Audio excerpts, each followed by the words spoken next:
All right, back at it 13 minutes before the top of the hour. You're at home with Gary Sullivan. I just want to remind you, as all the links to all the folks we've talked to, they will be listed on the website. It's GarySullivanOnline.com. Also, the podcast will be available to you. We'll leave that up for a few weeks, and you can kind of review some of the wonderful subjects we've been able to talk about. Right now, I want to spend a little bit of time talking about conserving water and money. And if you have a pool, you know exactly what I'm talking about. Jimmy Carter, he's joining us with American Leak Detection. Jimmy, how are you today? Hey, I'm doing great. How about yourself, Gary? I am doing absolutely fine. So I'll tell you what, if you have a pool and you got a leak, that can be an expensive proposition. Plus, you're wasting a lot. I mean, that's why it's expensive. There's a lot of waste of water, a lot of waste of chemicals. How do we find exactly. those? How do we find those things? As a leak occurs in a pool or a swimming pool, spa, water feature, or fountain, something like that, what happens is that as that water leaks, you're replenishing that with fresh water.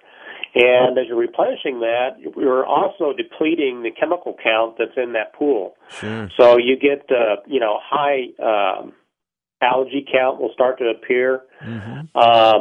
So the cost of that, of just the extra chemicals to try to keep up with that loss, as well as the extra amount of water that's leaving that structure, sure, can really skyrocket. So I guess what you're telling me, Jimmy, is I can't ignore it.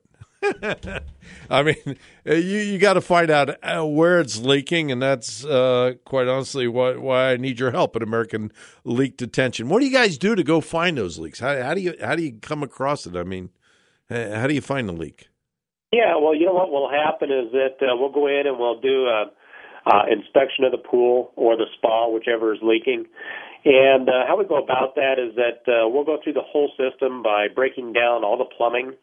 And so we separate all the returns, the suction lines, any vac lines, bottom drain lines, and we'll pressurize each individual line to make sure that those are holding pressure. Mm-hmm. If they're not, then that indicates that line is broken somewhere.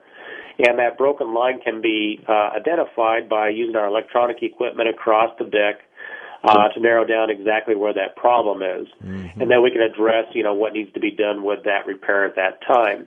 The other thing that we also do is a full structure test.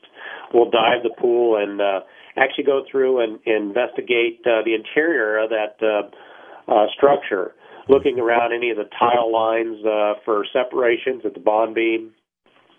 Look for any structure problems around maybe the inlets or the outlets where the plumbing goes in or out of the pool. Mm-hmm. Sometimes there's flaws around that in the plaster that will cause a structure problem. Skimmer connections to the tile line. That's always a separation there just because they're two different materials. Yeah. Is that usually where the problems are, where there's different materials? It's more common in those areas. Mm-hmm. The thing that if you start to see cracking and stuff like that, then usually there's a little bit more going on around that pool than just the normal wear and tear. You may have some settling or something if it's a bad compaction or something like that. Sure. Definitely don't want to have any sinkholes or anything like that appear. Right. But usually when you see structure problems to that degree, you'll actually see the deck starting to move and doing different things as well. Well, that was one of the things I wanted to talk about, too. Certainly, when you see the water level going down, I think a lot of homeowners will just put more water in. We'll add more chemicals. I can deal with the little extra bucks. But what they fail to realize is the structural damage that's taken place. That's right, Gary.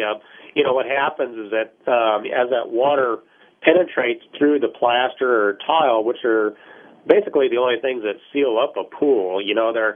When they form a pool or like a gunite pool, it's made out of gunite. Mm-hmm. And it's 12 inches thick, but it's very, very porous.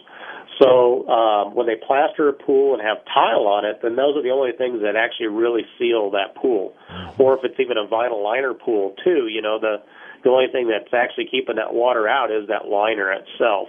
Sure. So as that water penetrates through any of those sealed membranes, then it does cause a lot of deterioration over time. All right. So, of course, they can get a hold of you, and your website is what, Jimmy? It's just AmericanLeakDetection.com. All right. And, if somebody would like to go up and needs a franchise location in their area, they can just put in their zip code, and that'll take them directly to the closest franchise in their area. Okay. All right. We'll drum up business there, too. Hey, thank you much for the call. I appreciate it. Thank you, Gary. Have a great day. All right. Very good.